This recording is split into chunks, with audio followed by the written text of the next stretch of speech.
Bonjour et bienvenue dans les défis à petit prix. Je suis Julien et comme chaque jeudi, je relève un défi que tu m'as lancé pour cuisiner à petit prix. Bonjour Julien, je te propose de te rendre au pays du ballon ovale, une région réputée pour son vin, sa convivialité. Le défi de cette semaine est de réaliser un menu du Sud-Ouest à moins de 5 € par personne.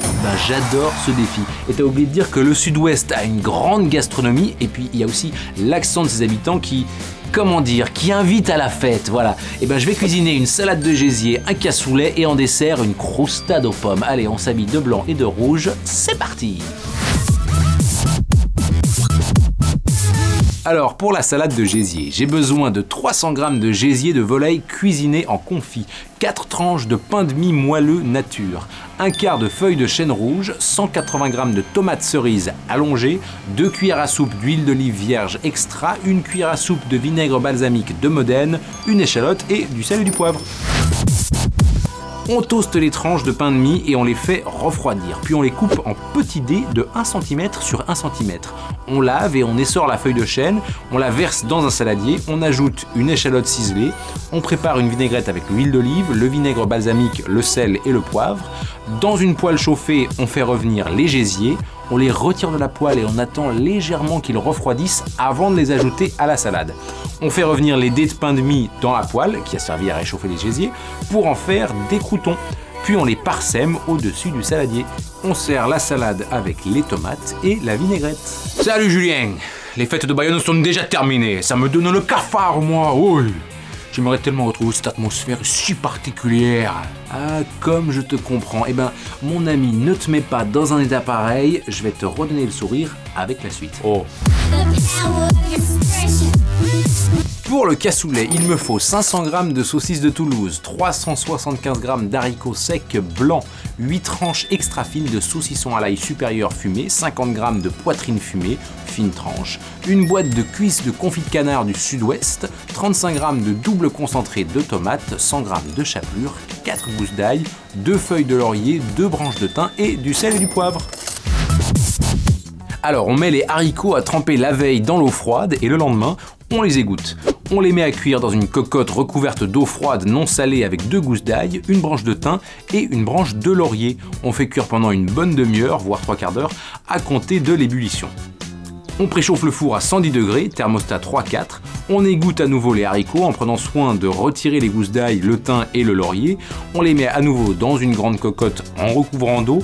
On ajoute le concentré de tomates, les rondelles de saucisson à l'ail, la poitrine fumée détaillée en lamelles, 2 nouvelles gousses d'ail, le reste de thym et de laurier et on remet à mijoter. Dans une poêle, on fait dorer les saucisses puis on les ajoute à la cocotte. On sale, on poivre et on remet à mijoter pendant 1 heure à feu très doux.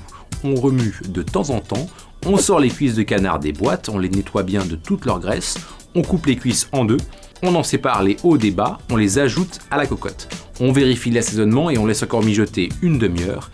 Dans un plat en terre cuite et à bord haut, on frotte les parois intérieures avec de l'ail, puis on répartit délicatement le contenu de la cocotte. Alors attention au confit de canard qui se détache très facilement. Il faut que la sauce recouvre juste à niveau les haricots. On saupoudre alors de chapelure et on enfourne entre 1 à 2 heures. Et Julien, c'est génial ça! Ça me donne envie d'inviter à nouveau tous mes amis pour passer un bon moment. Je suis certain que ça donnerait une magnifique soirée. Par contre, en attendant, il me reste à faire le dessert.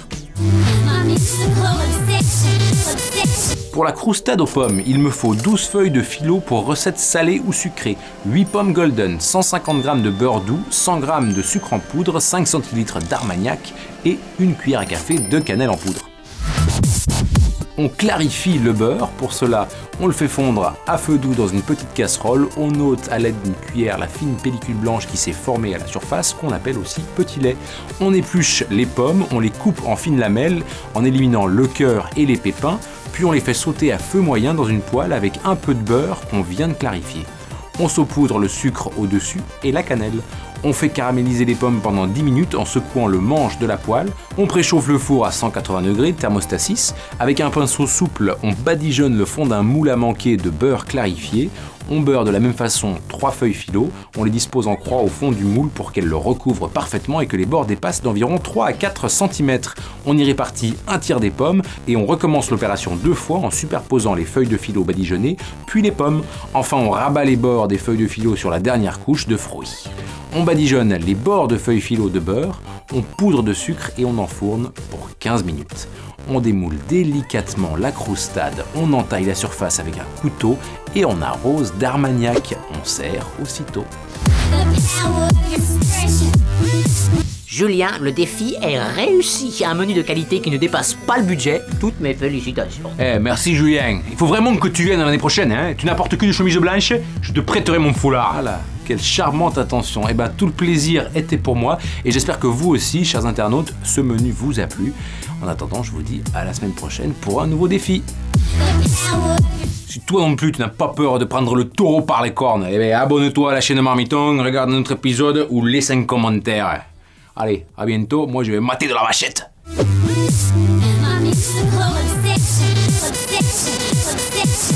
You damn sure.